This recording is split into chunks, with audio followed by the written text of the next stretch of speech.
the reaction, even if it is chanting in the middle of the night.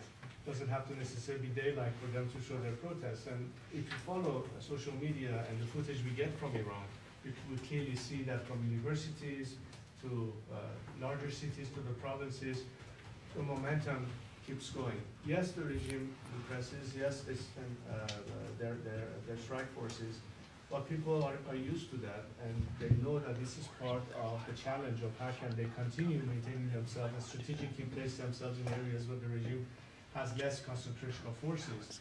And it's been very organic in the sense that it's not centralized. In fact, the more we are dispersed and decentralized, the more the regime will have to thin its troops to go and address one action here and there. It's a kind of an adaptation tactic that protesters have tried to use and adjust to the reality of how the regime responds. So it's a little bit of a cat and mouse game, if I could call it that. But the important thing is that the momentum at home has to be also demonstrated by support from the outside, whether it's the diaspora, but also the rest of the world. So one of the reasons we are here, and I'm here for this conference, is because the world has finally decided to talk to the representative of the alternative, as opposed to talk to the regime representative that they had all these years.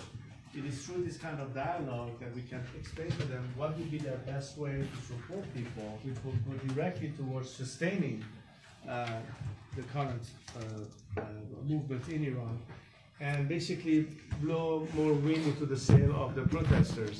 These are some tacit measures that the world can take so that the movement is not beyond demonstrations, actually trends towards for more pressure domestically to the regime. Because I think a combination of external pressure, which is a campaign of maximum pressure, including additional sanctions and what have you, has to be paralleled by a policy of maximum support and tacit measures that the world can take. We hope to discuss all these matters with legislators and government officials so that the movement goes beyond just protests, it transforms us to practical mechanisms of organizing demonstrations, labor strikes, and what have you, which is the quickest way to paralyze the regime. So all of this is on the hill and on the wave of this current momentum. You were first. We'll switch between this side of the table and that side of the table. How about this corner? And that corner. I'm Hussam Sadiq from Al-Ain, United Arab Emirates. I have a question for you. Do you plan to return to Iran after the collapse of regime and play a political role? This is my first part of my question. Second part, how do you see the relation with the Middle East and the Middle Eastern countries after the collapse of regime? You know, in all these 40 years, I've always said that I consider my mission in life accomplished the day Iranians go to the poll and elect the next system in a referendum. That to me is the end of my political mission. That's the only thing I'm focused on, and that's the only role that I'm playing at this time. It goes without saying that under a different system, under a secular system, under a democratic system, it is paramount that we can bring in the best interest of our country cordial relations with our neighbors. There are so many areas of cooperation that we need. One of the biggest challenges that our region faces is the water crisis, I believe. I remember speaking to the King of Morocco 40 years ago when I was living in Morocco, and he was saying that if the 21st century was a war over oil, the 21st century will most likely be a war over water and or scarcity of water. This is something that impacts us all. So regional cooperation to address this issue means that all of our neighboring countries will have to work with us and us with them to address these kind of problems, to bring the stability that will not end having more refugees flee the region towards an already saturated Europe, which becomes a European problem. So it's not just a regional issue, it's also an international issue, but it starts from our own region, and the world will see that unlike this regime that has antagonized our neighbors left and right, a future Iran will be working closely with all our neighbors to be able to bring that element of stability. Not to mention economic opportunities, that goes without saying, but first and foremost, stability, which is paramount. We cannot do that without having very tight and close relationship, and we're looking forward to those opportunities. And I know we have receptive ears in many governments of the region that are know very well that if this regime goes and we have a different thing to deal with, it will be a sigh of relief for all of them. And then I come to you. Go ahead. Please. We can ask two questions at the same time, and I try to answer both if you want. Go first. Okay, thanks for taking my question. I am Didier Loras from AFP, the French news agency. The Iranian movement is not totally united yet. As everybody knows in this room, there's lots of different tendencies, and the histories have shown that sometimes you have had some problems to work together. What can be your role in uniting the movement, considering that your figure itself is not totally accepted by everyone? What kind of gesture could you make to improve this, and considering the fact that you're one of the most popular figures as well, so you can do a lot, but you need to convince some people a lot as well. So apart from what you just said about your goal, what kind of strategy can you adopt to improve the situation within the movement? Mm-hmm. Thank you. My question fits with Didier's. You spoke to the question of chaos arising when the regime collapses or were to collapse. I'm all with you, the regime is the cause for instability, but Iran is a multi-ethnic country, especially the Kurdish areas have been problematic over the history of the republic. How do you include that specific group in the movement? Well, I mean, these are very good questions. Look, Iran is a very pluralistic country in many ways. And in fact, the coalition is quite broad and is being represented by a variety of forces, including ethnic groups. In fact, we are in very close contact and communication and cooperation with representatives in Kurdistan, in Balochistan, and other regions as it relates to their ethnic concerns.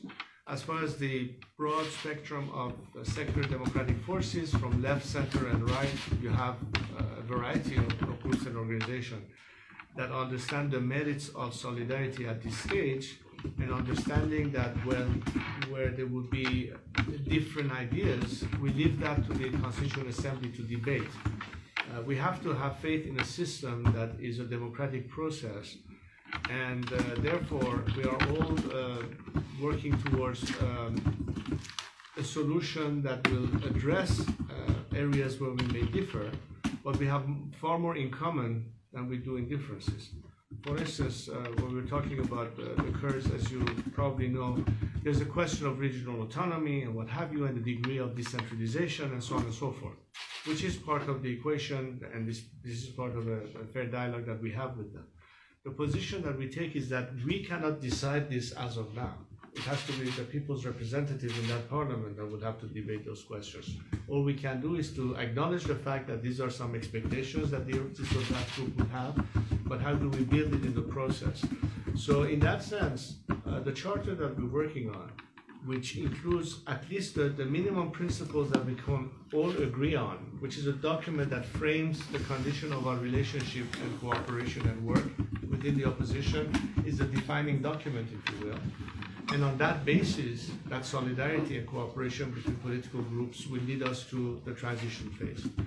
And at some point down the line, when we have finally the finality of the system, obviously we go back to the normality of elections that political parties will have to form future governments, and that is at the very end of the process. As of now, however, it is important that we speak in one voice. I think most people understand that. We are happy to see signs that yesterday reformists are now abandoning the idea of reform and want to join in convergence with secular democratic forces, thinking post-regime. This means that there's an intention to work together. To me, that's a sign of more stability as opposed to a chaotic outcome. The only thing that could provoke a chaotic outcome is for us not to plan a controlled implosion. And the best way we can have a controlled implosion is to include in the scenario of change elements that could go rogue if they don't find a future for themselves in a post-regime situation. That includes particularly the paramilitary forces. Earlier we were talking about the IRGC. Of course, I believe that if the IRGC is sanctioned, it will in fact precipitate a quicker collapse, because they know that the days will be much more numbered and there's no sense sticking to this regime. They will have to find a way out by defecting, knowing of course that many of them can survive the change. That again lends itself more to a scenario of controlled implosion as opposed to becoming chaotic.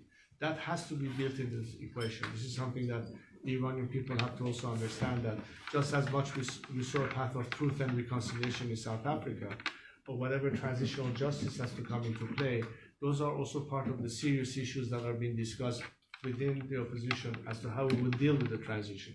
All of these will hopefully enable us to be more effective in managing this transition, but also to tell the world that there is a plan, there is a strategy, and there are specific entities tasked with that very purpose, whether it's economic issues, judicial issues, environmental issues. And in that sense, I think the opposition finds itself with a roadmap as to how we deal with that. And that's what we're trying to do right now. Just to insist on your figure itself, are you ready to take maybe some more distance with the regime of your father? Do you think that would help for the unity of the movement? But that would take a gesture from your part on several questions that you've... I think I've been very clear in my positions, including whatever aspect that was criticism of the previous system. In fact, I said very tacitly in one of my books, which was called Dایی, which was published a few years ago in France, as a matter of fact. Iranians, when they look at me for what I stand for. I have my own track record, I'm my own man, I present my own ideas, and I'm judged by virtue of what I believe, as opposed to be held accountable for my predecessors, good or bad. And in that sense, I think today's generation does recognize in me somebody who gives them a sense of direction, a sense of vision, a sense of inclusion, and that's in fact what the political capital that I have is spent on. To bring people together, to urge them to cooperate, to work with one another for a common agenda, knowing full well that there are differences of opinion. There may be some people at the end of the day who don't like the messenger, but the question is, do you have a problem with the message?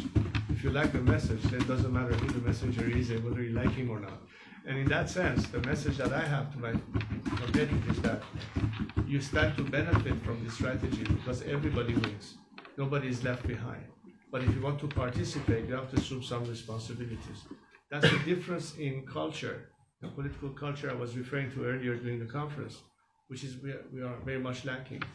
We cannot say that only by having a political structure or even civil society that's enough. We have to have a new political culture. And what I mean by that is that often you see in the Middle East that most societies are very passive. They expect a lot from the government. But how much civic responsibility as citizens are they willing to assume? Participation means accepting some responsibility as a citizen, as opposed to simply expect everything to happen without you putting in some equity. That kind of a culture means that people have to also take responsibility, not just depend on the leadership to make all the decisions. It is through that aspect that we can make sure that Iranians understand that instead of always being on the ask, what is their role in contributing to facilitate that? This is also part of the equation. And I'm very pleased to see that today's generation, I'm talking about the 15-year-old to the 25-year-olds, that sort of age group, they are more than ever compared to previous generations, very sharp and very astute in understanding that they have to depend on themselves, they have to play their role, and they're showing it. And that's a very good sign. That's a sign of political maturity, that's a sign of the learning process that we have all assumed. So if you go back to historical revisionism, everything we experience since the middle of the 20th century up to this day, it's a culmination of the collective experience that our nation has gone through that puts us in a position today to know what were the problem areas, to keep the good ideas and be gone with the bad ones. And that's, every country goes through that process, and Iran is no exception. I think Iranians have gone through that process today. They have the ability to compare, they have the ability to distinguish, but they also have the ability to look forward. And it's the forward-looking aspect that is really important, as opposed to get stuck in the past. And that attitude is today very pervasive, and I think that's our secret to success. I'm going to go back to your question. If I may, I will ask it in Persian, excuse me. شما درباره منشور توی جلسه صبح هم صحبت شد، هفته گذشته هم صحبت شد. منشور چیزی که به نظر ما میاد در تعریفش مجموعی از اصوله. دقیقاً. فراتر از مجموعی از اصول چی دارید؟ به خاطر اینکه الان صحبت کردید درباره اینکه ما می‌خوایم به دنیا بگیم که پلان داریم. We have a plan. اینی که اگه بخوایم به دنیا بگیم که برنامه چیه و اینکه این نسبتش با اون چیزی که داخل ایران میگذره چیه. ما هفته گذشته شاهد انتشار یک منشور بودیم از طرف 20 گروه و اتحادیه و کانون که پیشروان جامعه مدنی ایران هستن. نسبت کاری که شما با اون میکنید با اونها چیه؟ بله ببینید اساس این اصول در واقع توافق رو اصول حداقلی است که میشه یک مجموعه بزرگی از اپوزیسیون رو بر اساس اون اصول به کار گماشت که با هم بتونن عملا کار بکنن. در نتیجه این توافق اصولی خب خیلی مکانیزم های اجرایی یا تشکیلاتی یا حرفه‌ای یا متخصصی به وجود خواهند اومد که اونها هستن که میتونن اون وقت برنامه‌ریزی بکنن، ایجاد تشکل بکنن، شورای هماهنگی ایجاد بکنن یا هر وسیله دیگری که لازم باشه. مسلماً با همکاری و با داد و ستد فکری با نیروهای داخل. خب جامعه مدنی به نوعی میتونه خودش رو شکل بده در داخل و یه سری کارا رو انجام بده که در خارج نمیتونه. در خارج یه کاری میتونیم بکنیم ولی همه کار رو از خارج هم نمیشه کرد. بنابراین واقعا یک هماهنگی و همکاری بین داخل و خارج هستش که باز بتونیم بهش برسیم. و فکر کنم به محضی که این زمینه فکری فراهم بشه بر مبنای اون وقت تقسیم کار مسلماً دنبال خواهد شد.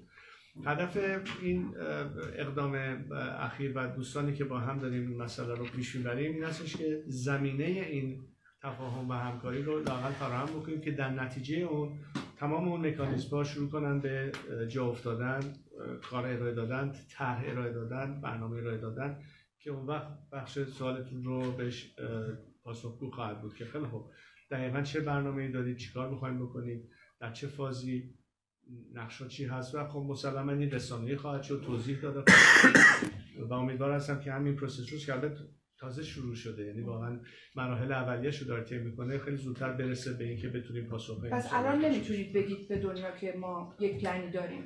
در صدد ایجاد اون بستگی داره به که منظورمون از پلن چی باشه. ما الان در مرحله‌ای هستیم که از حالا داریم میریم در جهت فروپاشی نظام. در اینجا ما داریم میگیم که چگونه میتونیم بیشترین فشار رو رژیم بیاریم و چگونه جهان میتونه کمکی باشه در این راه به همیهنانمون. اونجا که ما صحبت از برنامه میکنیم بیشتر میرسه به مرحله گذار، یعنی پس از فروپاشی در اون دوران گذار چه اتفاقاتی باعث بیفته. اونجا خیلی کارا رو باید در نظر گرفت که اون دولت انتقالی چه کاری میتونه به صورت موقت انجام بده. بخش عمده جامعه ما، تکنوکراسی، بوروکراسی مملکت به چه شکلی میتونه اون مسئله رو همچنان بهش بپردازه. مملکت که نمیتونه بخوابه این وسط، بالاخره واسه یه مدیریت انتقالی هم باشه. زمینه برای انتخابات مجلس مؤسسان خیلی مهمه، چون بیشتر این بحثایی که در اپوزیسیون مطرح در جایی که اختلاف نظر هست، مثلا میزان تمرکز یا عدم تمرکز دولت، مسئله چه میدونم استانها و این گونه مسائل که بیشتر گروه‌های به اصطلاح اتنیکمون مطرح میکنن از بلوچستان تا کردستان، خب اینا مسائلی است که اصلا نمیشه براش تصمیم گرفت، ولی میتونیم قبول بکنیم که جاهایی که اختلاف نظر هست اون رو مجلس مؤسسان باید بهش بپردازه. این هم یک نوع جهت دادن به برنامه هست. مسائل فرض کنید عدالت انتقالی مثلا بسیار کلیدی است. یه ده هستن پروژه های قانون اساسی رو دارن روش کار میکنن، جامعه مدنی جنبه‌های دیگه کار رو داره دنبال میکنه، مسائل حقوق بشری، خیلی مسائل دیگری که مطرح هست. میگم با یه تقسیم کار بهش میپردازیم. اون موقعی که به دنیا داریم میگیم که برای این رودمپ رسیدن به انتقال قدرت از این حکومت به نظام بعدی چه راه رو میخوایم طی بکنیم، ولی آنن پشت سر اون برای خود جامعه چه اتفاقاتی میتونه در کشور بیفته که برگردیم رو غلطک مثلا راه انداختن مجدد چرخ اقتصاد مملکت، سرمایه‌گذاری خارجی، جاهایی که میتونه تاثیرگذار باشه. اینها یه نوع پلن هایی هستش که باشون میتونیم صحبت کنیم فراتر از بخش صرفاً سیاسی. در اون بخش این کمی دورتره این چیز. بله میگم اون دورتره. خیلی دورتره. من سوالم واقعا در این مرحله است. یعنی من دارم در خیلی شورت ترم و میدل ترم صحبت میکنم. در 6 ماه آینده شما چطور میخواید مثلا برنامه خودتون رو در گروه که هستید تلفیق بکنید با اون چه که در میدان، در خیابان، در ایران اتفاق میفته با گروهایی که الزاما ممکنه که با شما توافق نظر امروز نداشته باشن؟ ببینید ما اگه هدفمون هستش که دست مردم ایران در درون تقویت بشه در ادامه این مقاومت‌ها و اعتصاباتی که نهایتاً آخرین ضربه نهایی به رژیم میتونه باشه و زمینه سازی این کار و فراهم کردن لوازم کار، مقدار زیادیش جنبه تکنولوژی است برای ارتباطات، مقدار زیادیش جنبه‌های مالی داره برای سپورت کردن کمپین اعتصابات. خب اینا جزو اقدامات آنی است که دنیا میتونه انجام بده. خب بیشتر تو این مرحله اصالتا فروپاشی روی این مسائل بیشتر بحث خواهد بود با نمایندگان کشورهای دیگر و خب بیشتر فوکوسمون الان تو این مرحله است. منظورم این که ما هم بس این فاز رو در نظر بگیریم و هم فاز انتقادی رو و برای هر دوش برنامه داشته باشیم. What country? Sorry. I'm going to come back to you. Okay. Thank you. Lisa Klein, Table Media, Berlin, Germany. I'd like to ask about Germany wants to introduce a feminist foreign policy, and do you follow that discussion? Does it mean anything? Does it influence you in any way if Germany adopts a feminist foreign policy? Which foreign policy can be? I didn't quite understand. Feminist foreign policy? Feminist. Oh, the feminist. Yeah. Do you follow the discussion in Germany?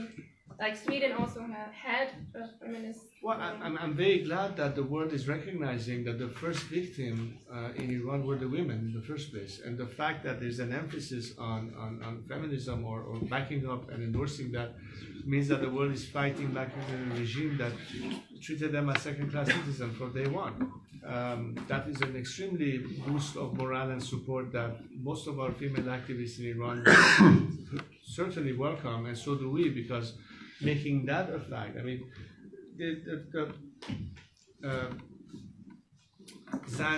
زندگی, آزادی, which means women like freedom, is the first revolution of its kind in terms of being a women's revolution. So yes, absolutely, I think that's very, very impactful. It's very heartwarming. It also establishes the fact that no country can tolerate any kind of discrimination, particularly discrimination against women. That's unacceptable by any standard. And Iranians and Iranian women have been in the forefront of that fight for 40 years. So they deserve the recognition, they deserve the support, and if that policy is built into the foreign policy of any foreign government, particularly Western democratic government, we welcome it wholeheartedly, and we can only show our appreciation for that. Yes, I'm from Israeli Broadcasting, Gideon Goods. I just wonder what a country like Israel, which is in a state of war with Iran, can do to help also the future revolution, to help the people. Is this state, our treats, our military retreats, and international on Iran enough to help them, or there is any other way? Does it help? We know two things by now, that most of the world is recognizing that negotiations have not led to anything. And certainly nobody wants war. Nobody wants to have war, including Israel. So we are left with the only remaining option, and that is the people of Iran themselves. The world needs to invest on the people of Iran themselves. They are your actual allies in place in Iran right now. There's an existing army of people in Iran. We don't need to have foreign intervention in order to achieve that. The issue has always been, and I'm sure a lot of Israeli officials know that, and I had many times opportunity to discuss it with them, that as the saying goes, it's not the gun, it's the finger on the trigger. And we can never trust this regime, regardless of what kind of agreement you have with them. The trust is in a nation that doesn't believe in conflict, doesn't believe in antagonism. And especially when it comes to Israel, if you ask the Iranian people, it's a country that had a biblical relationship with Iran for 25 centuries. In your Sabbath prayer, there's a special prayer for the grave. And today, Iranian citizens and Israeli citizens are sending messages to each other all the time that we want to live together in freedom in our region. You see the benefit of the countries who are now adopting the Abraham Accords and the kind of relationship that have established among themselves. And then the axis of resistance, which is between Iran and Syria, helped by their allies in Moscow and Beijing. That's a big difference here. And how those countries will end up benefiting from that relationship as opposed to the rest of us still behind our version of the Berlin Wall. And that wall has to come down. So the quickest way to help yourselves as Israeli citizens or the country of Israel, or for that matter, our neighborhood, it's not just limited to Israel. Iran is just as antagonistic to Saudi Arabia and the UAE and other countries, is that we can see eye to eye. What's the formula? We don't need to confront the regime if it's no longer there. You eliminate all the threats, including the nuclear threat, by putting an end to this regime. And we've been telling the world, it's not you telling that the regime has to change. We Iranian people are calling for change. Why don't you come and help us get rid of them once and for all? So whatever policy, whether it's Germany, whether it's Israel, whether it's the United States or any other country that understand that the quickest way to eliminate all problems at once is for this regime to no longer be there. But what kind of help? It could be in the area of technological assistance, internet access, funding strike funds to sustain and help our workers. It could be helping us with modifying some aspect of sanctions that would permit Iranians to be able to send money back home. So it ends up in the hands of the good guys as opposed to the bad guys, and put it in simple terms. And this is one of the things that has been very frustrating for the diaspora because they like to be able to help, but current sanction policies doesn't make it easy for us to be able to support our fellow compatriots back home. A lot of this has to build into the current existing policies of sanctions to create some exceptions to the rule, so we're able to do that easier.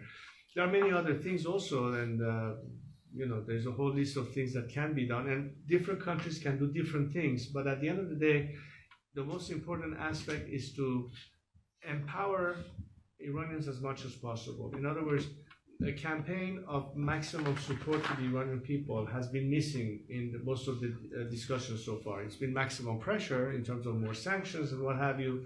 What we are calling for and hoping that we can work together with our counterparts in Europe and back in the States and in the region, of course, is how can we address this maximum support.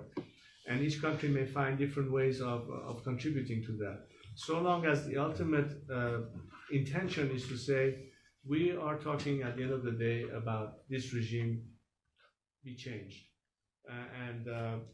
What I didn't get a chance to say today in the table was that I've always argued all these years that one of the basic flaws in terms of the Western, particularly the Western perception of how to deal with Iran was based on the wrong premise of putting pressure in expecting behavior change.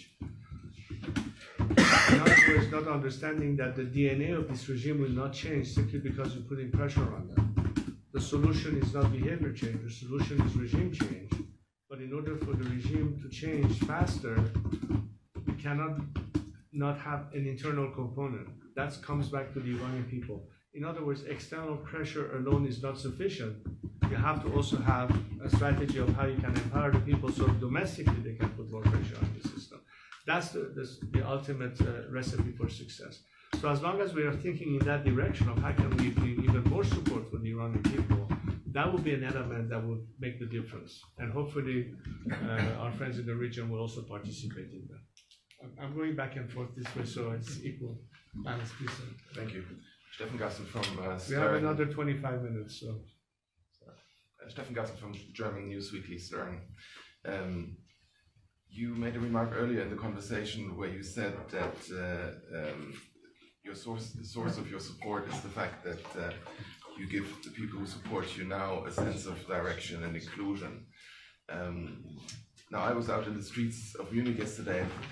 Your supporters were quite vocal, and they made quite clear how they see you, at least those who were there yesterday.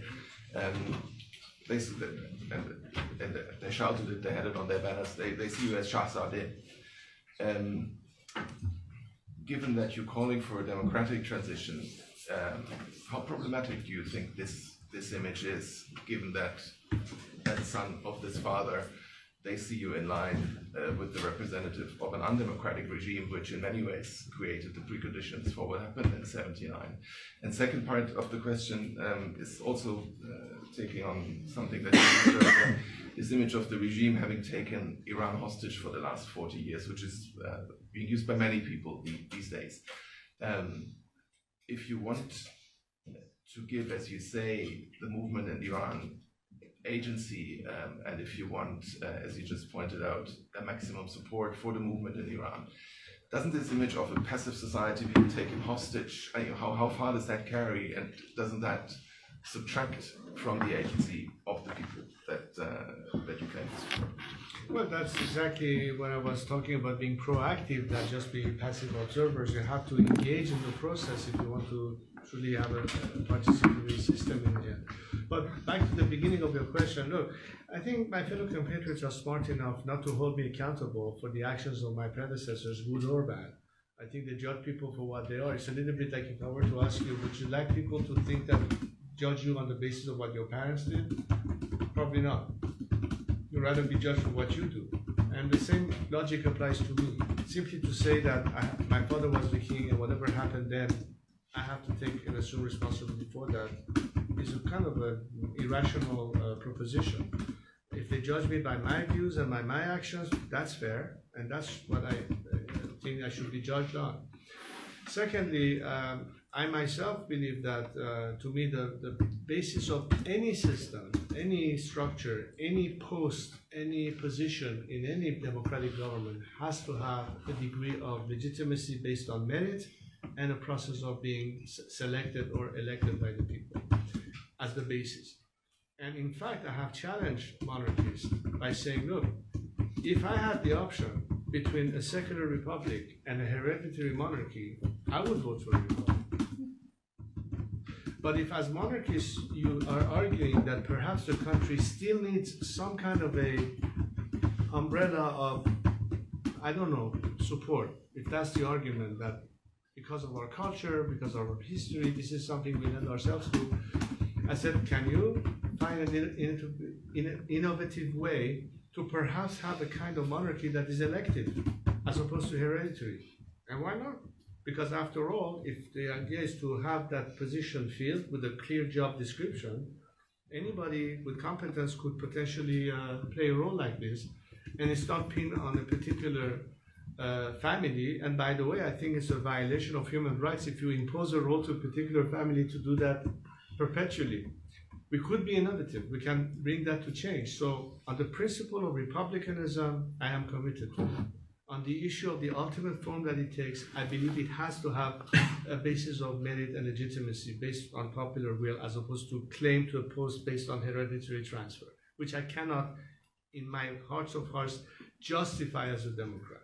That's a legitimate challenge, I think, to our society. And hopefully they will understand the reason I am saying that, because, you know, I could easily say, oh yeah, thank you very much, I have support, and I'll go after that. That's not what I believe in, and I have made it very clear, and that's a challenge that I've challenged with.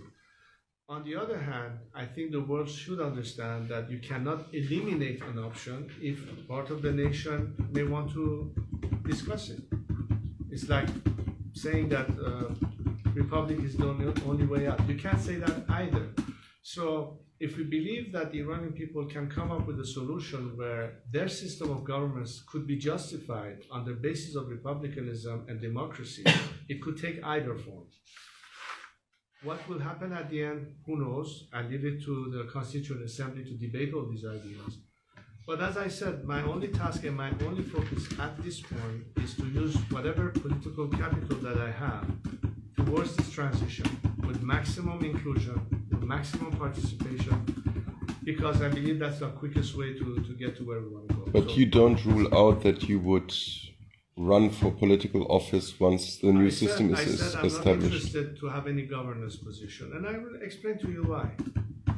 Look, I've lived 40 years in the outside world, in the free world, and I've seen how and what are the mechanisms that societies need well beyond the structure of governance. The role of civil society, the watchdogs that watch over concentration of power, yet again in the hands of a few, or deviation from a rule of law, and how corruptions could set in, and what it is that we have to constantly watch for. And as I said, the whole process of education and affecting a new culture, new political culture in a country like ours. That is I have so much more to do, and so much more that I like to be able to do, that would be otherwise restricted if I had to play simply a ceremonial role. I'd like to be out there in full debate. I would like to have absolute freedom of expressing my views and contributing to our society. So therefore, I leave governance to others. What I'm interested in is areas that I think our country needs most, and where my personal experience could be of help to them. And some people say, well, how could you do that as a simple citizen? I say, I don't think I need to have a title to be able to do what I want to do, because you will recognize me regardless of whether I have a post or not. That's the way I'm looking at it. I don't know if that's something that people will understand necessarily, but that's where I'm coming from. This is me, and that's what you can expect from me. And I tell them very clearly, these are things that I'm willing to do, but these are also things that I'm not going to do. And I'm being very clear about it, as of now, in full transparency. So all the chips are on the table, so to speak. Then it's their decision, not mine. Can I ask you a question in English, please? In Farsi, I mean. من کسران ناجی هستم از BBC هستم. سه تا سوال کوچیک دارم که هر سه رو با هم میگم که اگه ممکنه همه با هم جواب بدید. اول اینکه خیلی ها در داخل میخوام ببینم که خیلی خوب این شخصیت های خارج از کشور از جمله خودتون، همین چند نفری که در جورجتاون جمع شدید، اینها و کسان دیگر که احتمالاً به شما میپیوندن، چطوری میتونید این اپوزیسیون رو در خارج متحد کنید؟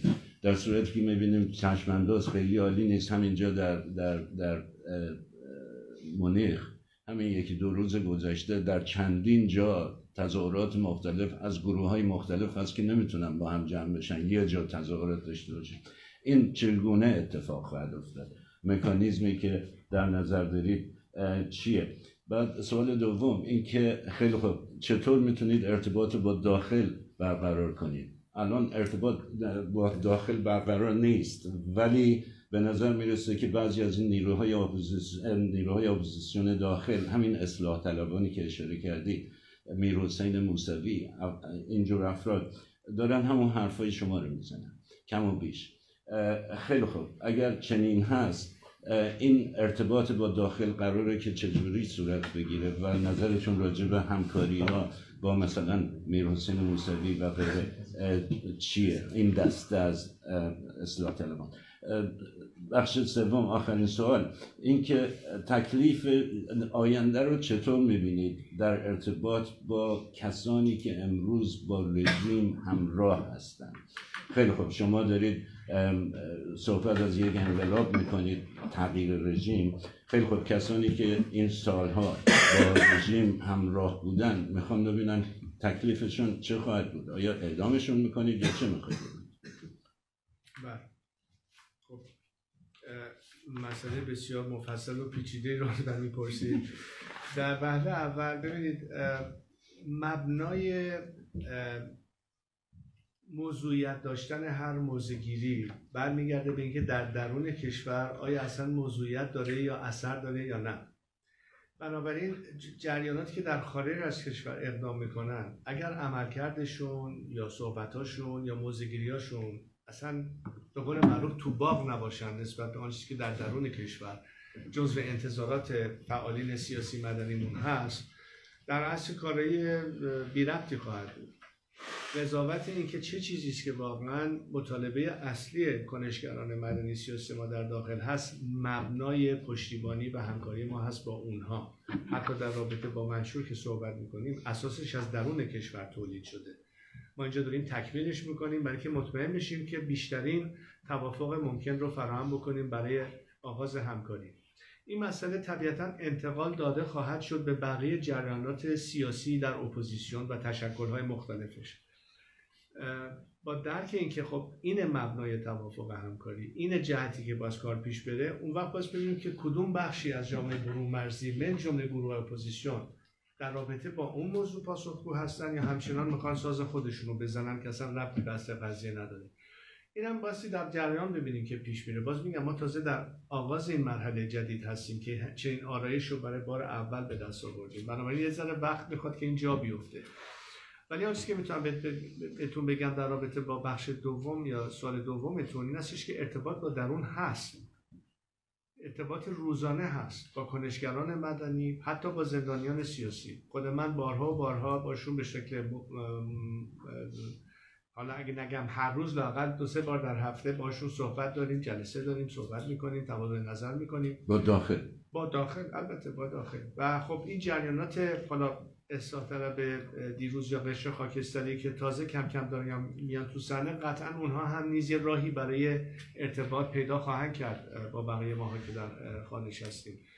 بنابراین مبنای کار واقعا یک داد و ستد فکری بین داخل و خارج هست و در نتیجه این حرکت ها مکانیزم های هماهنگی، بخشایی که پیگیری این کار رو باید بکنن، چه در ارتباط با اقدامات خارج از کشور، چه در رابطه با مسائل داخل کشور، چه کمیته های مشخصی که روی موضوعات خاص باید کار بکنن، مثلا کمیته حقوقی، یک کمیته اقتصادی، یک کمیته مثلا مربوط به مسائل زیست محیطی، از این جور مسائل.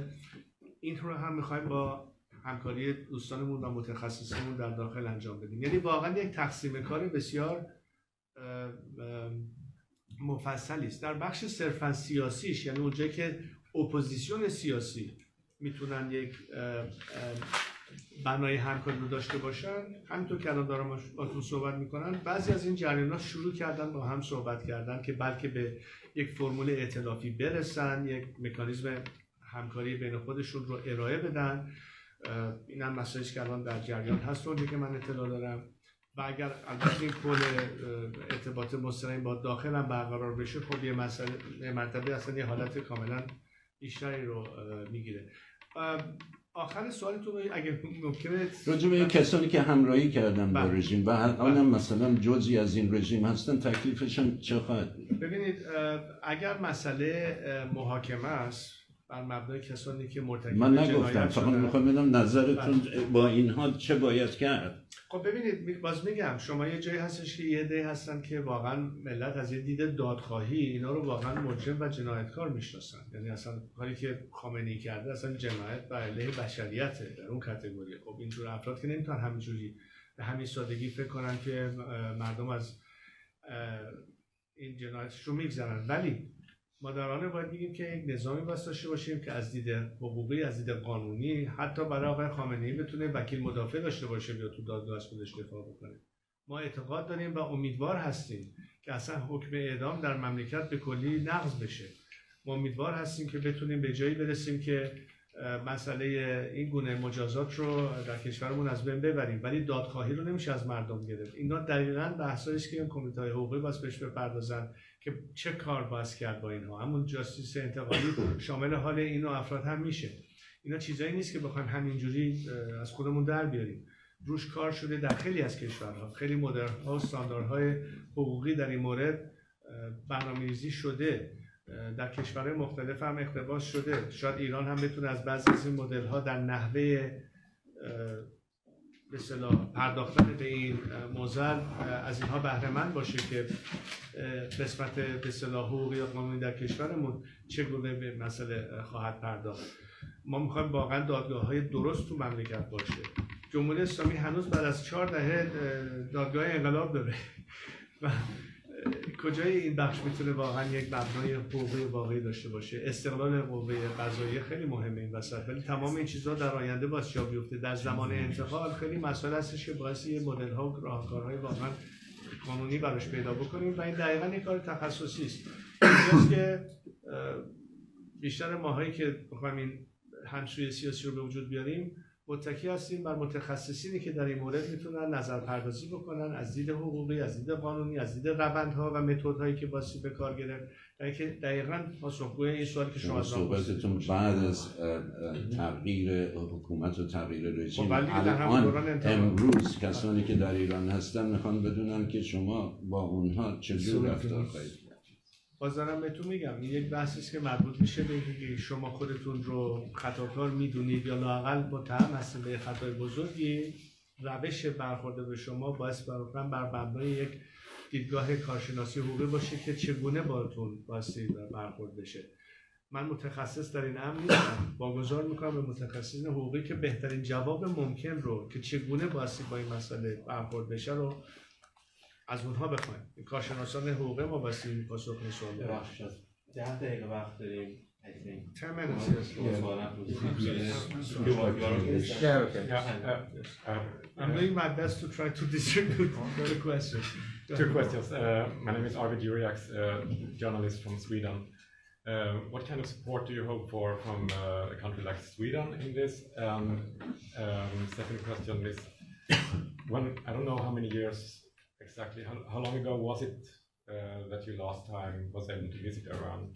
And do you still think you know the country? Well, I've never been able to go back to Iran for obvious reasons. And the last time I was in Iran was in June of 1978, which is when I left Iran to come abroad for my Air Force pilot training in the Reese Air Force Base in Texas. And while I was in that training process, the revolution happened. And do you still know the country?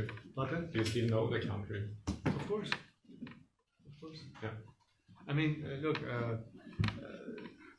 when I first started this, I was propelled into the political scene. I was in Cairo when my father had just passed away. And I remember in those days, the first message that I sent was with an old telex machine. We didn't have smartphones that you can call from anywhere on the planet and have direct access to somebody that you could talk to. But today, technology, access, various platforms, Zoom calls, what have you, make it possible for you to be completely up to date with everything that is going on. So the fact that you're physically away from a place doesn't mean that you don't know about it, because that's the constant discussion. I mean, you're always up to date as to everything that is happening in the four corners of the country.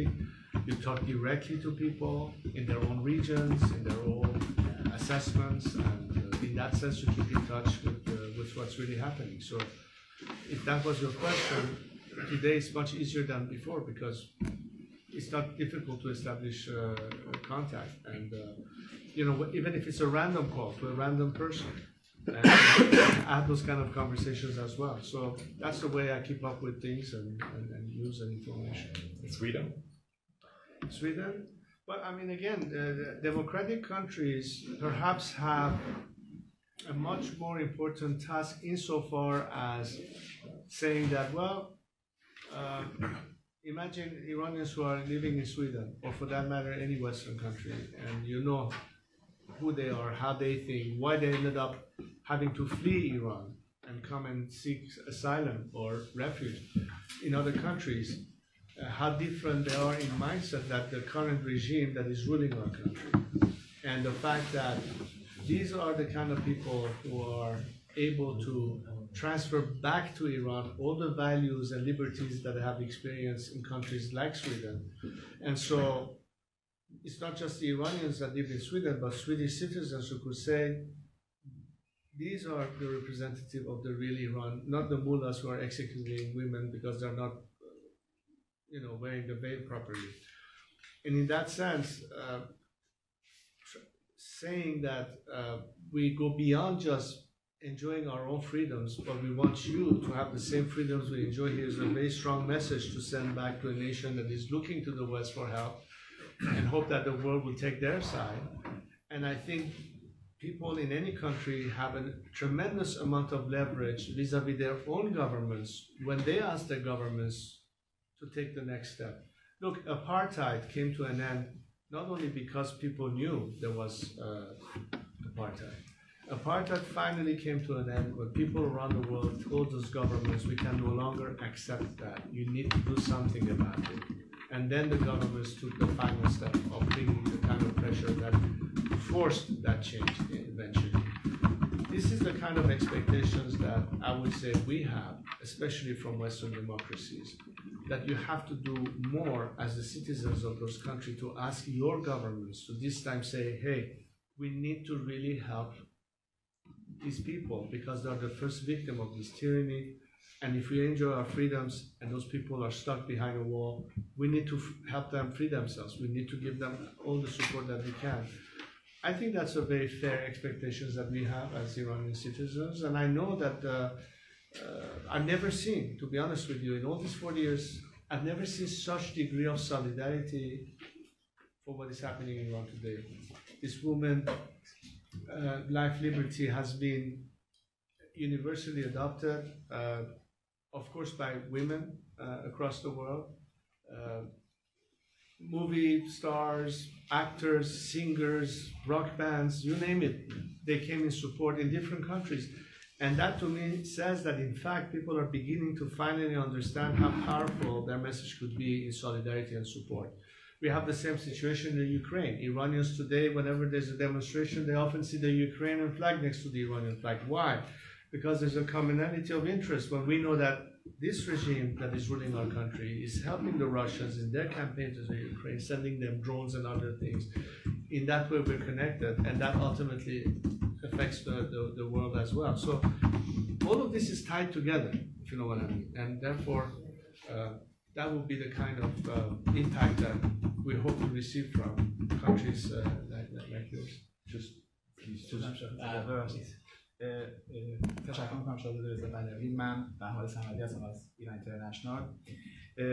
امروز با شما کوتاه سوال کردم ازتون که در خصوص اتوبوسی که گفتید که دارن یه عده سوارش میشن، اما برخی از گروه‌های سیاسی و برخی از شخصیت‌های سیاسی هنوز تردید دارن و البته در کنار تردیدشون ملاحظاتی هم دارن که خب طبیعتا وقتی گوش میکنیم این ملاحظات منطقی به نظر میرسه. میخواستم بگم این سوال از شما بپرسم اول که شما چه اطمینانی میتونید به گروه‌های سیاسی که طبیعتا همسو نیستن با شما و این طبیعی هستش که اونها میتونن سوار این اتوبوس بشن ضمن اینکه میتونن اختلافاتشون رو حفظ بکنن و به اون هدف مشترک که سقوط جمهوری اسلامی هست برسیم؟ و سوال دوم در خصوص نشست امروز هست که به هر حال پنلی که برگزار شد بخشی از جامعه جهانی هم در اون نشست بود و شما دیدگاه‌های خودتون رو مطرح کردید. سوالم این هستش که جامعه جهانی به نظر میاد که هنوز مقداری تردید داره در خصوص اینکه جمهوری اسلامی بماند یا برود. این رو از صحبت‌های برخی از مقامات میشه شنید. همچنان موضوع هستی یک موضوع نگران کننده برای خودشون میدونن. شما چه اطمینانی رو میخواید به کشورهای غربی به جامعه جهانی بدید در خصوص آینده ایران و اینکه چه اتفاقاتی میفته و اینکه آیا اساسا فکر میکنید که جامعه بین‌المللی این آمادگی رو داره که بعد از صحبت‌های شما و بعد از اینکه متوجه بشه اپوزیسیون متحد شده بخواد که مماشات با جمهوری اسلامی رو متوقف بکنه؟ اولا خب مقصد این اتوبوس سمبولیک مجلس مؤسسان نهایت و اتفاقا دقیقاً بحث این که نسبت به جریانات سیاسی مختلف که البته همه الزاماً یه جور فکر نمی‌کنن، این هستش که امروز ما سر اختلاف سلیقه هامون که بحث نمی‌کنیم، ولی توافق بکنیم که آن چیزی که رسیدگی خواهد کرد و تصمیم گیر خواهد بود در اینکه نهایتاً اکثریت جمعی چه می‌خواهد در قالب اون مجلس مؤسسان بحث خواهد شد. ما نمی‌تونیم از یکدیگر چیز رو مطالبه بکنیم، ولی باز نهادی رو به وجود بیاریم که اون نهاد مطالبات کلیات این جریانات رو به قول معروف پاسخگو باشه. تا اون نهاد رو نسازیم، تا به اون مجلس نرسیم، تا در زمان انتقالی زمینه رو برای انتخابات مردم به نمایندگان خودشون رو فراهم نکنیم، این بحث‌های عبث و بیفایده خواهد بود. ما بایستی بدونیم که به زمان رقابت سیاسی و سالم به هر حال خواهد بود. اصلا نهایتاً به این خواهیم رسید، یعنی احزاب سیاسی در آینده در تشکیل دولت با هم باید رقابت بکنن از دیدگاه‌های مختلف فکری. ولی اکنون در این مرحله‌ای که هستیم ما تنها جایی که میتونیم روش تمرکز بکنیم رسیدن به اون مرحله گذار هستش و داشتن اون مکانیزم که نهایتاً باید این تصمیمات رو بگیره و به هر حال آخرین وزنکشی رو صندوق رأی مشخص خواهد کرد در هر بحثی که داشته باشیم. این فکر نمی‌کنم چیزی است که مورد اختلاف دیدگاه باشه برای افراد. البته در نظر بگیرید که این از زمانی که مهسا کشته شد و این جرقه این اصطلاح انقلاب رو فراهم کرد 4-5 ماه بیشتر نمی‌گذره. شما اگه بگید که 40 سال یا 43 سال جهان با جمهوری اسلامی فقط سر و کار داشته باشه، انتظار داشته باشه که ما در 4 ماه جواب تمام پرسش‌هاش رو بدیم، یه ذره اگزاجره است به قول معروف. ما تازه این فرصت رو پیدا کردیم با دنیا بنشینیم. این اولین جلساتی است که نمایندگان اپوزیسیون داره کم کم با نمایندگان و تصمیم‌گیران جهان میگیره. 43 سال کجا، 4 ماه کجا؟ یه ذره باز فرصت داشته باشیم که قانعشون بکنیم که چرا راه حل برای نجات ایران هست، چرا نبایستی شک یا تردید داشته باشن که آیا این شرایط فراهم میشه. ما تازه این کار رو آغاز کردیم، یه مقدار زمان میبره که این رو بشه جا انداخت و اطمینان خاطر بیشتری پیدا کنن، بتونن به شکل ملموس‌تری ببینن، بچشن. ما تازه اول کار هستیم راستش بخوایم. متاسفانه 40 سال بس می‌گذشت که به اینجا برسیم، ولی اکنون که رسیدیم خب دقیقاً به این مسائل خواهیم پرداخت. به هر حال هر نوع اعتماد سازی اگه اسمش رو بگذاریم، حالا چه میخواد یک بحث درونی بین ایرانیان باشه یا نسبت به دنیا خارج باشه، باید یه روند طبیعی خودش رو طی بکنه. هرچی بیشتر این صحبت‌ها بشه، هرچی بیشتر این تبادل نظرها باشه، هرچی بیشتر این دیالوگ‌ها رو داشته باشیم، چه در مورد درونی بین ایرانی‌ها چه در ارتباط با دنیا، خب بیشتر این سوال‌ها پاسخ داده خواهد شد، بیشتر و ملموس‌تر مشخص خواهد شد و نهایتاً شاید اون باعث این بشه که یه ذره راحت‌تر فرمول تغییر نظام رو در ایران درک بکنن و بفهمن. اون در خصوص اتوبوس اصطلاح جالبیه، به هر حال اتوبوس سمبولیکی که شما گفتین، آیا در واقع منظورتون این هستش که مقصد این اتوبوس به تشکیل مجلس مؤسسان خواهد انجامید؟ باز میگم ببینید، ما با هر نوع مطالبه سیاسی داشته باشیم در شکل نظام، میزان تمرکز، عدم تمرکز، ساختارش، محتواش، تمام این بحثایی است که یه مجلس مؤسسان بهش میپردازه و تدوین اون قانون اساسی، مبنای کارش، تصمیم گیری در اینکه شکل نهایی چی باشه چی نباشه، بحثایی است که نمایندگان مجلس باز بکنن و ما با نداشتن چنین مکانیزم ترانزیشن دموکراتیک هرگز به نتیجه نخواهیم رسید، چون هر کسی میره به قول معروف مطالبه خودش رو اعلام میکنه ولی اون راه حل مشکل نخواهد بود. اگه همگی این جریانات سیاسی اصلا طیفی که باشن بپذیرن و قبول داشته باشن که اون مرجع تصمیم گیری، اون نهادی که بالاترین مرجع در هر کشوری هست، یعنی یه مجلسی که نمایندگی مردم اون کشور رو به عهده داره، مسئولیت این تصمیم گیری به عهده اون نمایندگان هستش. بنابراین ما میتونیم بگیم در جایی که اختلاف سلیقه و نظر هست فقط اون مجلسی که میتونه به این بحثا بپردازه و در بیشتر صحبتایی که داشتیم با جریانات مختلف سیاسی فکر نمی‌کنم که اصل این موضوع رو زیر سوال ببرن و درک میکنن نیازش و لازم است. پس بنابراین اگه باز برسیم به اونجا، این خودش مبنای همکاری امروزی مونه. لازم نیست که حتما سلیقه‌مون یکی باشه، بلکه توافق بکنیم که باز به اونجا برسیم. پس مبنای همکاری این است که برسیم به اون مجلس مؤسسان، بگذاریم اون نهاد تصمیم گیر باشه در جایی که اختلاف نظر هست. Two more questions. Yes. We're out of time, but if we could just quickly. Okay. Thank you very much. To be really short, Francesco De Felice, Agenzia Nova from Italy. Iran and Italy shares a common history and strong relationship, both in the past and the present. And Italy hosts a strong Iranian community. Do you have any particular message to the Italian public opinion and to your competitors in Italy? Well, I think that the paradigm has shifted from focusing on the regime from the prism of the Western governments and nations, including Italy, to more seeing what's the alternative. And therefore the people are becoming more the issue than the regime itself. We often have had the world talk about Iran in the sense of Iran is doing this, Iran is doing that, as opposed to separating the Iranian people from the regime. That distinction often has been an issue to the Iranians, saying, hey, we are not what this regime is saying or doing on our behalf.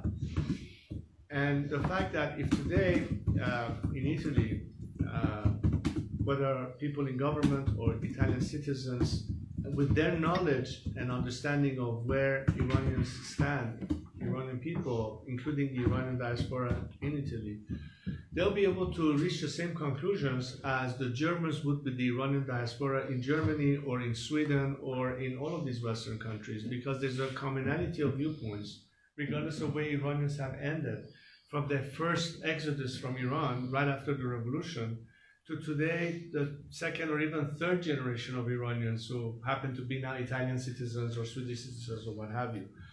And connecting through them with Iran is very important, because I think a lot of the feedback they receive, they often hear it from friends that they now have who happen to be, naturalized citizens now, but from Iranian extraction.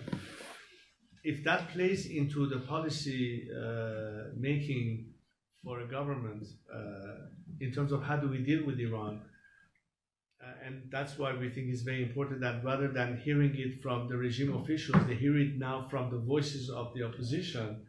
That's where they will find answers to the questions that can solve the problem, as opposed to want to deal with people who are the problem. And hopefully, this change that we are beginning to see for the first time after 40 years, for the first time the Munich conference doesn't invite Javad Zarif, but invites somebody like me and others to come and speak.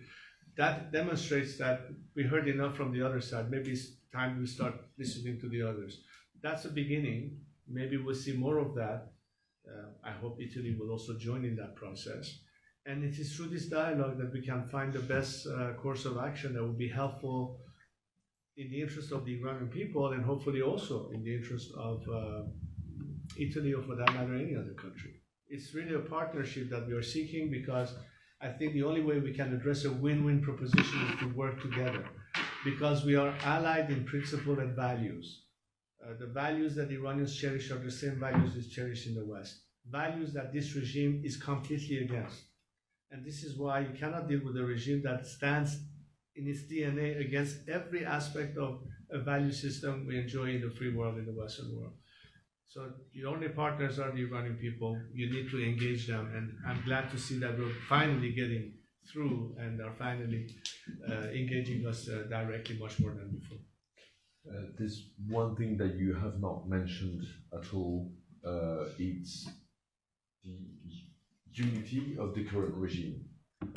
Do you think there are any voices who are trying, even very discreetly, to push for change from the inside? If yes, can you voice can you spread the voice? Can the demonstrators in Iran play with them? I mean, is there any possibility from a regime change from the inside?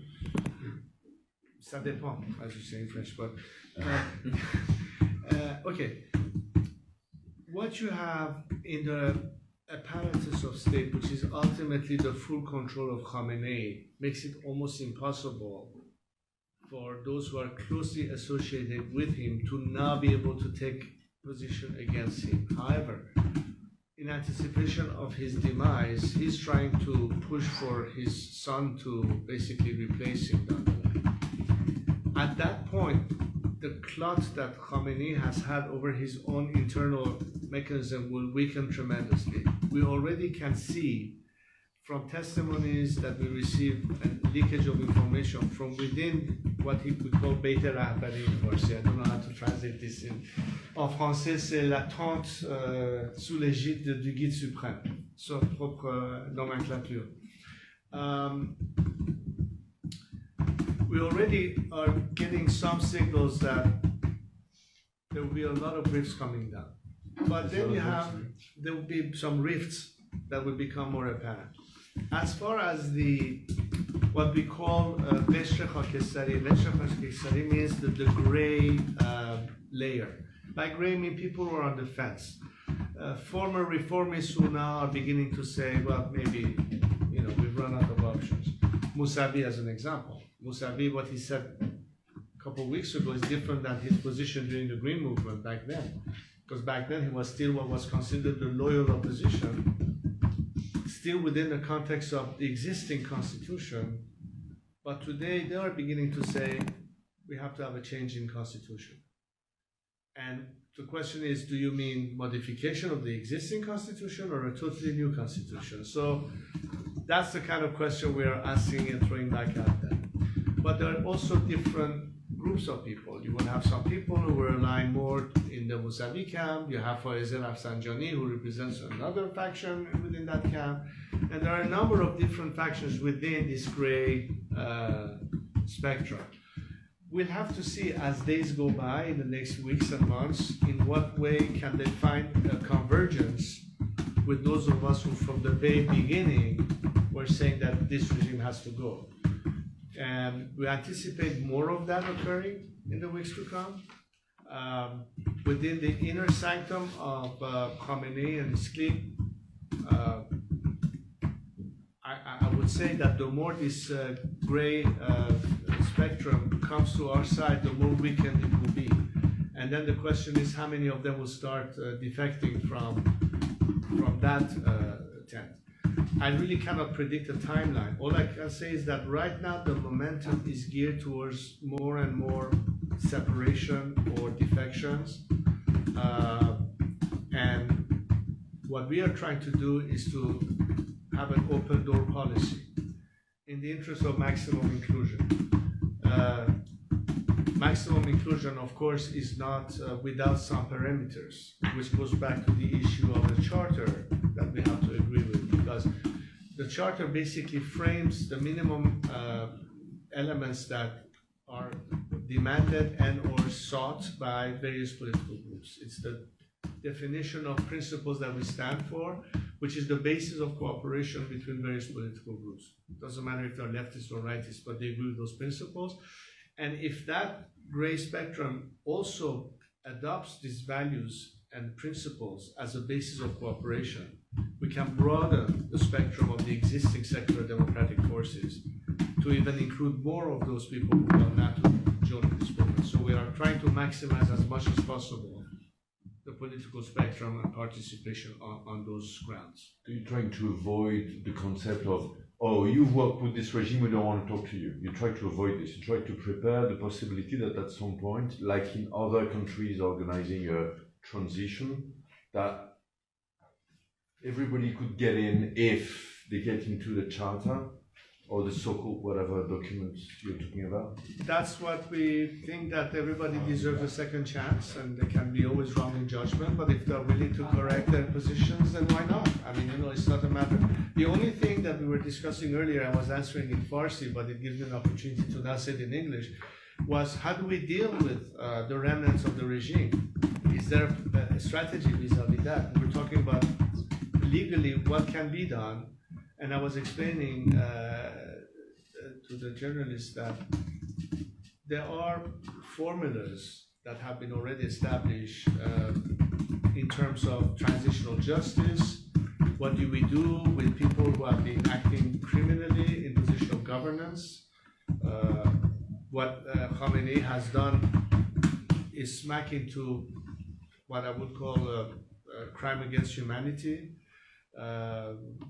I remember I was in Paris where I first proposed an initiative, and because Iran is not signatory to the ICC, we had to refer back to the Security Council to, bring a complaint to the ICC, because these kind of things cannot be avoided. We cannot refuse people a right to solicit justice. But how do we address that? Are we going to have kangaroo trials like they had before the revolution? Are we going to have a judicial system that will be working on that? Is there a formula of how to address those who remain in a position of accountability for what they've done? How do we deal with them? We are building into our hope and ask to eliminate capital punishment for good in our country. There are so many things that borders on legal expertise, and we are referring it to our legal experts, as well as models that have been implemented in other countries. How do you deal with transitional justice? How do you deal for elements that have been part of the repressive systems? Is there a formula for it? We don't want to reinvent the wheel here. We want to adopt the best possible formula so that even the most criminals have their day in court and be treated fairly in terms of judicial process. That's, I think, very important, because you have to build confidence as well, both domestically and internationally. So these are all the kind of factors that we're looking at. And part of how they'll be treated and how they can fit post-regime is also very critical. If they believe that they can survive this regime beyond and have a place for themselves in the future, albeit being posted, let's say the RGC, I'm just giving an example. Well, we cannot leave them up in the air. We have to be able to say you can be, back in the military or some kind of a reserve force, or even other forms of uniform work, or even in the civilian sector. There has to be a plan for that as well. All of these issues are being constantly discussed as we speak. We have specialists who are working on this with projects, with ideas of how to deal with all of that. That's built into the narrative, that's built into the dialogue. So it's not just we want to change our system, but there is actually a strategy for it, there's actually a plan for it. And I think that's important for Iranians on the one hand and the world to know that we are in fact thinking about all these aspects and building it into the entire process that we are hoping to push forward. میشه یه سوال 1 دقیقه اگر بتونیم پاسخ بدیم واقعا چون همه باید بدن. خیلی کمک کردیم 1 دقیقه پاسخ. آره اگه 1 دقیقه پاسخ بدیم. شما به انگلیسی پاسخ دادید جواب این سوال رو، ولی من فکر میکنم که اصل ماجرا باید به فارسی گفته میشه و اون وقتی است که صحبت درباره پادشاهی خواهان میشه و نحوهی که دارن نگاه میکنن به شما، نگاهی که دارند و درخواستهایی که دارند و آینده‌ای که برای ایران تصور میکنن. شما با گروه‌های مختلف دارید صحبت میکنید، با کشورهای مختلف، با فعالان مختلف، مثل پیامی که دارید برای سپاه دارید، برای نظامی‌ها دارید. برای هواداران خودتون چی میخواید بگید وقتی که میگید که علاقتون حتی چیز دیگری است نه پادشاهی؟ خب بس این توضیحات رو بتونم بدم و این فقط در زمانی است که واقعا بتونم باشون صحبت خیلی جدی و اساسی داشته باشم. در حال حاضر صحبت من بیشتر با جریاناتی است که طرفدار شکل نظام پادشاهی پارلمانی هستن. گروه‌های مختلف هستن، من بارها باشون صحبت کردم، با اندیشکده‌هاشون و به چالش کشیدم که اگر شما بخواید مبنای یک نظام رو یک مبنای لااقل انتخابی یا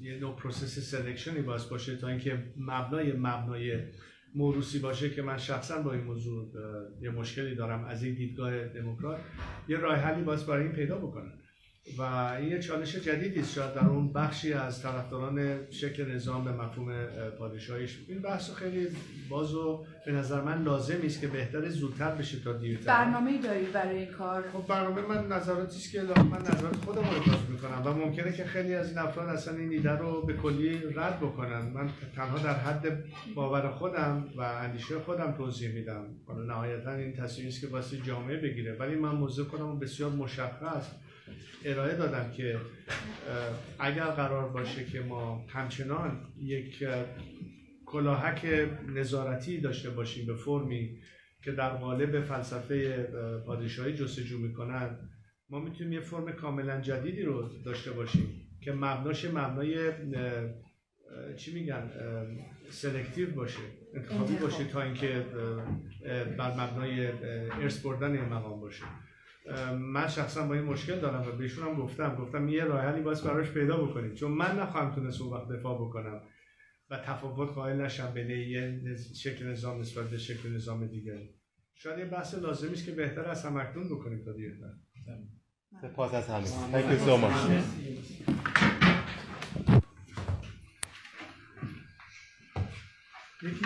much.